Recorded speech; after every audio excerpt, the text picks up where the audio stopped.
జనసేనాని విశ్వరూపం, ఆ శత్రువులు ఎవరు? అమిత్ షాతో డీల్ అదేనా?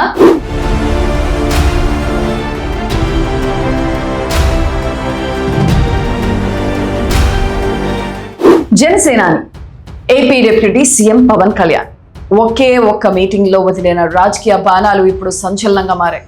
ఇంతకీ పవన్ కళ్యాణ్ అంతలా ఎందుకు ఫైర్ అయ్యారు? అమిత్ షాతో భేటీ వెనుక ఉన్న సీక్రెట్ ఏంటి? తన సొంత పార్టీలోనే పవన్ టార్గెట్ చేస్తున్న ఆ శత్రువులు ఎవరు?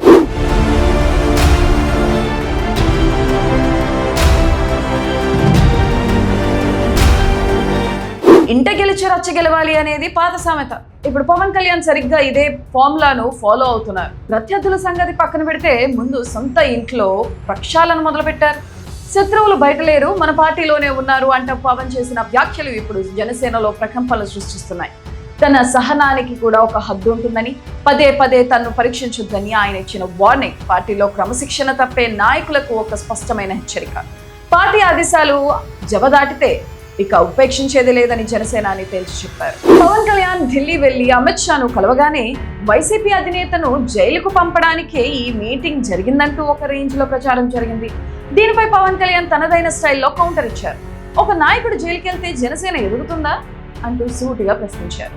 ఏపీ అభివృద్ధి కోసమే తాను ఢిల్లీ వెళ్లానని, కేంద్ర హోంమంత్రితో జరిగిన చర్చల విషయాలు బయట వాళ్లకు ఎలా తెలుస్తాయంటూ గట్టిగానే నిలదీశారు. తన రాజకీయాలు ఎప్పుడూ వ్యవస్థను గౌరవించేలా ఉంటాయని స్పష్టం చేశారు.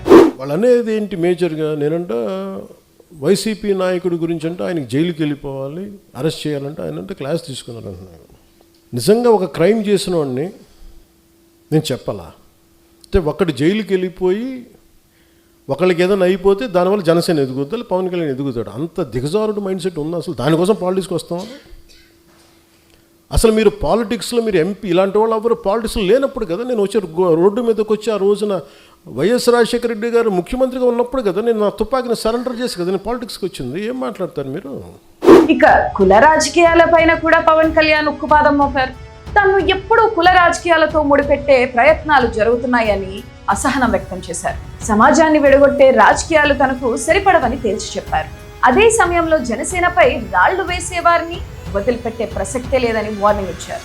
తన ఎదుగుదల కోసం తనను వాడుకోవద్దంటూ కుండబద్దలు కొట్టారు. పవన్ కళ్యాణ్ ఎక్కువ ఈ మధ్యన ఎప్పుడు కులాల గురించి మాట్లాడతాడు అంటే కులాల గురించి మాట్లాడి మీరేం మాట్లాడుతున్నారా?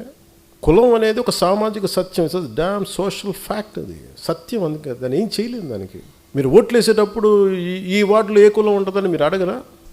నేను అది అందరిలా కాకుండా నేను ఓపెన్గా చెప్తాను అంతే. ఒక సోషల్ డాక్టరింగ్ చేసేవాడు ఎలా మాట్లాడతాడు, ఒక జబ్బు గురించి చెప్పేవాడు ఎలా మాట్లాడతాడు, క్యాన్సర్ ఉందా, లేదంటే ఇది ఉంది, ఈ జబ్బు ఉంది, లేదంటే నీ వైటల్స్ ఇలా ఉన్నాయని చెప్తాను. అలాగే నేను మాట్లాడేటప్పుడు కాస్ట్ గురించి చాలా సింపుల్గా చెప్తాను, ఇబ్బంది లేకుండా చెప్తాను. ఎందుకంటే నా లోపల నా కులం అనే భావన లేదు, మన మనుషులు అనే భావన ఉంది నాకు. ఈ మీటింగ్ లో అందరి దృష్టిని ఆకర్షించిన మరో కీలకాంశం తమిళనాడు రాజకీయాలు. అక్కడ కేవలం కట్అవుట్లు పెట్టుకుని ముఖ్యమంత్రులు అయిపోతున్నారని, ఆ సిస్టమ్ చూస్తే తనకు అసూయగా ఉందని పవన్ చేసిన కామెంట్స్ వైరల్ అవుతున్నాయి. తను ఈ స్థాయికి రావడానికి 12 ఏళ్ల సుదీర్ఘ పోరాటం చేయాల్సి వచ్చిందని ఆయన గుర్తు చేసుకున్న తీరు ప్రతి ఒక్కరిని ఆలోచింపజేసింది. నేను మొన్న తమిళ్ పాలిటిక్స్ చూస్తున్నా ఈ మధ్యన. వాళ్ళు ఎంత సుఖంగా చేశారా పాలిటిక్స్, ఎంత సుఖంగా చేశారు. నాకు అసూయ కలిగేంత సుఖంగా చేశారు. నేను 10 కటౌట్లు పెట్టుకుంటే గెలిచేశారు. అలాగే కటౌట్లు హలోగ్రామ్స్ పెట్టుకుంటే బాగుంది. అలాగే చక్కగా సీఎంలు అయిపోయారు.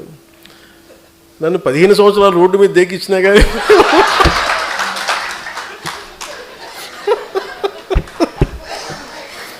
మొత్తంగా చూస్తే డిప్యూటీ సీఎం హోదాలో పవన్ కళ్యాణ్ కేవలం ప్రభుత్వంలోనే కాదు అటు పార్టీలోనూ దూకుడు పెంచారు. తన పార్టీని లైట్ తీసుకుంటే రాజకీయ యుద్ధానికి సిద్ధమే అని శంఖారావం పూరించారు. మరి పవన్ కళ్యాణ్ చేసిన ఈ సంచలన వ్యాఖ్యలపై మీ అభిప్రాయం ఏంటి? ఆయన టార్గెట్ చేసిన అంతర్గత శత్రువులు ఎవరు అని మీరు భావిస్తున్నారు? కామెంట్ చేయండి.